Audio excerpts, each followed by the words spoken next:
Shalom, salam berkat dari kami untuk pendengar sekalian. Saat ini pendengar akan diberkati dengan program Hari Ini Harinya Tuhan bagian yang ke-8.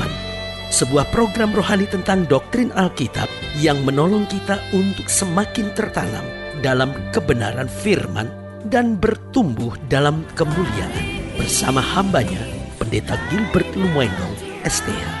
Banyak orang merasa doktrin Alkitab sebagai sesuatu yang membingungkan. Tetapi tahukah saudara bahwa doktrin Alkitab intinya adalah memahami Alkitab dengan benar, dengan pemahaman yang sistematis, sehingga kita terus dapat tertanam di dalam kebenaran firman, sehingga kita terus bertumbuh di dalam kemuliaan Allah. Buka hati saudara sekalian untuk menerima berkat-berkat firman-Nya hari ini. Pada dasarnya langit dan bumi akan lenyap, tetapi firman Tuhan tinggal tetap. Namun pertanyaannya, mengapa ada banyak firman Tuhan yang kita rasakan kok tidak tergenapi? Nah, ini dia yang membuat banyak orang kok rasa kecewa. Banyak orang, tidak sedikit, yang ngerasa mau mundur dari Tuhan, ngerasa kok Tuhan sepertinya tidak melakukan janji-janjinya. Nah, saudaraku yang kekasih dalam Tuhan, kalau kita mempersoalkan kenapa ya kok apa yang Tuhan firmankan kok tidak tergenapi, kita mesti koreksi dulu. Yang pertama, kita tahu bahwa Tuhan tidak pernah salah. Ini dulu yang harus kita pahami. Loh, dia Tuhan kok, masa dia salah? Kan tidak mungkin. Kita pakai logika sederhana saja. Kalau dia Tuhan, pasti segala sesuatunya benar dan amin, saudara. Tetapi kalau kita ada pada pertanyaan, mengapa banyak firman Tuhan yang kita rasa kok sepertinya tidak tergenapi? Yang pertama, jangan-jangan kita belum mengerjakan bagian kita. Nah, ini dulu yang harus kita mengerti.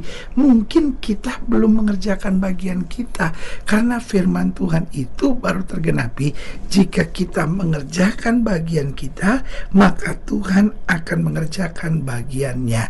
Contohnya, berserulah kepadaku, maka aku akan menyaut kepadamu. Kita tidak berseru kepada Tuhan lalu kita harapkan Tuhan menyaut. Alkitab bilang doa orang benar bila dengan yakin didoakan sangat besar kuasanya. Kitanya sudah jadi orang benar belum? Kitanya sudah yakin belum? Jangan harapkan kuasa Tuhan besar, kan begitu dulu. Jadi yang pertama, kita harus mengerti bahwa seringkali firman Tuhan kita rasakan kok seperti tidak tergenapi. Yang pertama, karena kita belum mengerjakan bagian kita. Yang kedua, hanya karena kita kurang sabar. Bukannya tidak tergenapi, tetapi hanya belum tergenapi. Karena Alkitab sudah tegas bilang, Tuhan membuat segala sesuatu indah pada waktunya. Mau nggak kita sabar menanti waktu Tuhan? Mau nggak kita sabar untuk membiarkan Tuhan bekerja menurut cara-caranya?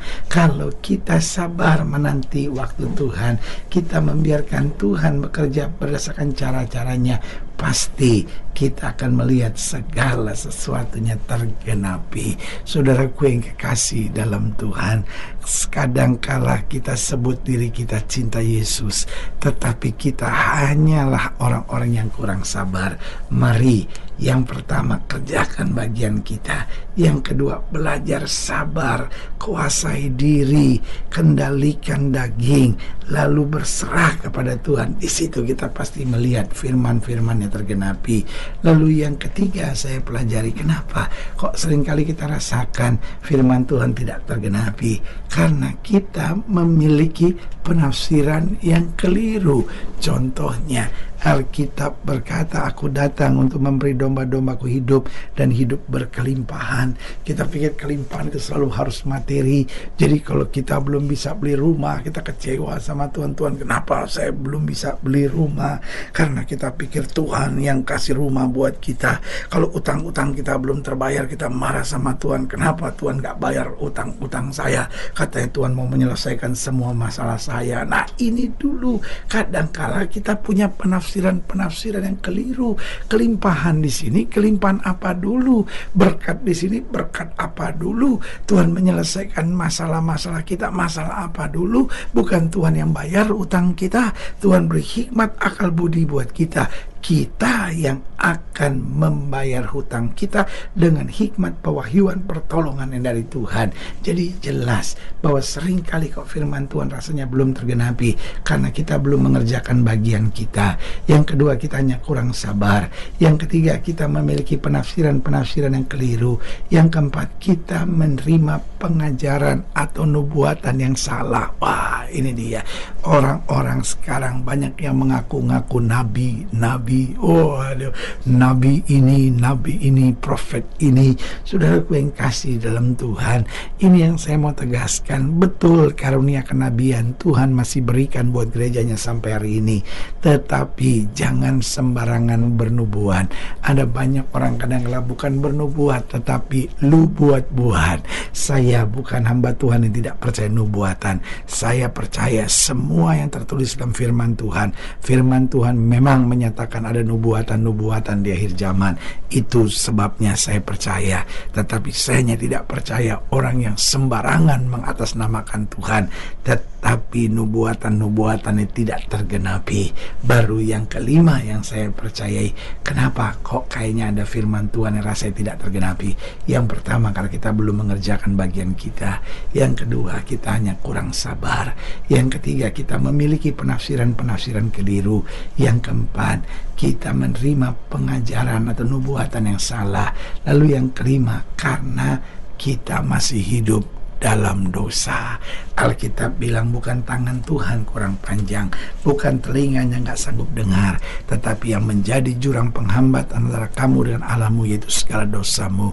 Waktu kita mau bertobat, kita tinggalkan dosa, kita hidup dalam kebenaran, di situ anugerahnya akan kita alami, mujizatnya akan kita rasakan, segala janji firman Tuhan akan kita terima dalam anugerah yang sempurna. Haleluya. Selamat datang dalam program kita hari ini, Hari Tuhan. Sebuah program rohani yang kembali mengingatkan kepada kita betapa pentingnya kita menjadikan firman Tuhan sebagai dasar keseharian hidup kita.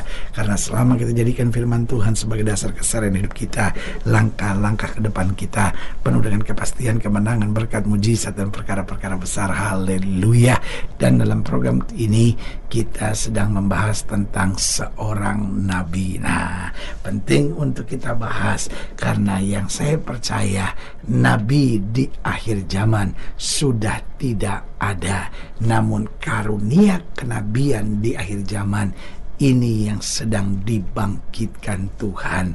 Ini yang kita mau belajar sama-sama dalam pembahasan kita tentang seorang nabi dari Ulangan 18 ayat yang ke-21, Ulangan 18 ayat yang ke-21 dan ayat yang ke-22.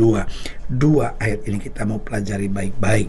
Jika sekiranya kamu berkata dalam hatimu, bagaimanakah kami mengetahui perkataan yang tidak difirmankan Tuhan? Ayat 22. Apabila seorang nabi berkata demi nama Tuhan dan perkataan itu tidak terjadi dan tidak sampai, tidak tergenapi, maka itulah perkataan yang tidak difirmankan Tuhan. Dengan terlalu berani nabi itu telah mengatakannya, maka janganlah gentar kepadanya. Dengan lain kata, Alkitab mau bilang itulah nabi palsu. Saudaraku yang kekasih dalam Tuhan, jadi jelas bahwa bicara tentang kenabian di akhir zaman, pada dasarnya nabi sudah tidak ada lagi.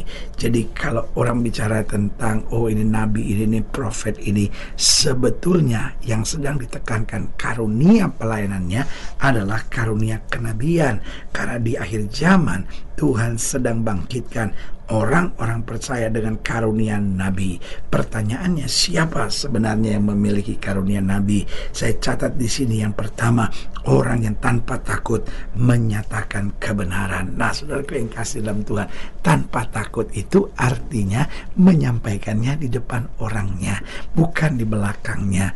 Kalau di belakangnya itu namanya bukan karunia kenabian, tapi karunia provokasi. Ada banyak orang ngomong di gerejanya, ada seorang pendeta begini-begini. Itu bukan karunia nabi, itu karunia menjelek-jelekan dan provokasi. Biasanya orang-orang seperti itu, dia sedang mau cari nama buat dirinya. Kelihatannya berani mengkritik, tapi buat saya itu hanya pengecut tendensius yang beraninya di belakang orang, tapi tidak berani menyatakan di depannya. Kalau tidak di depan orangnya, nggak ada gunanya engkau bicara di belakang. Itu bukan nabi, itu orang-orang yang dipakai setan untuk mendatangkan rasa ketidaknyamanan dan ketidaktentraman di dalam gereja. Yang kedua, saya pelajari orang yang memiliki karunia nabi adalah orang yang tidak kompromi hanya untuk kepentingan diri.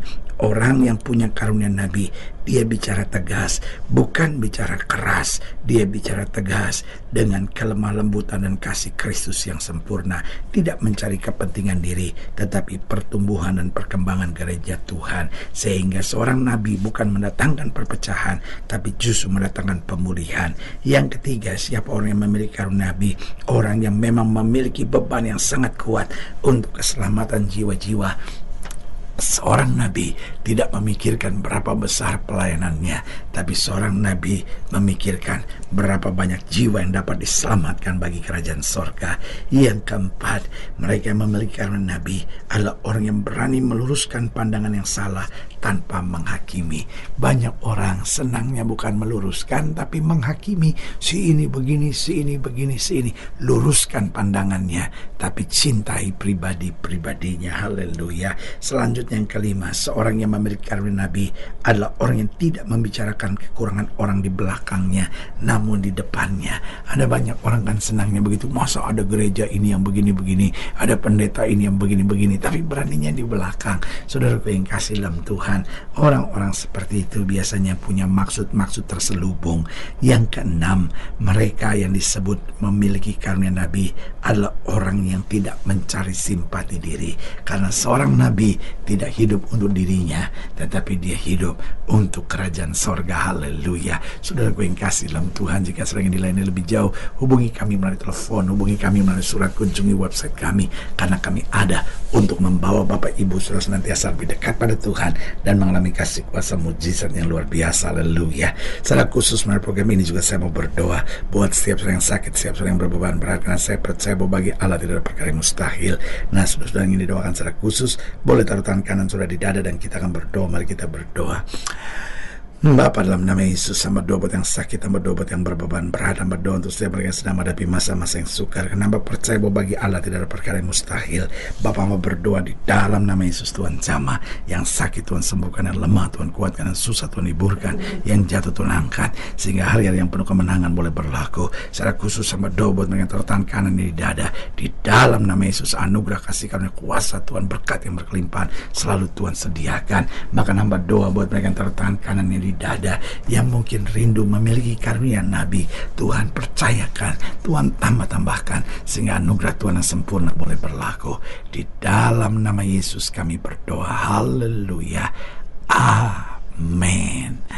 Saudara gue yang kasih dalam Tuhan, kita sudah berdoa. Ingat, Allah tidak pernah lalai menepati janjinya. Inilah saatnya buat kita untuk bangkit, bersemangat, bersuka cita dalam menghadapi segala perkara, karena kita tahu Yesus hidup, Yesus berkuasa, dan selalu mengerjakan yang terbaik buat anak-anaknya. Doa saya menyertai saudara. Sampai berjumpa pada program berikut. Jangan lupa, jadikan hari ini harinya Tuhan. Haleluya.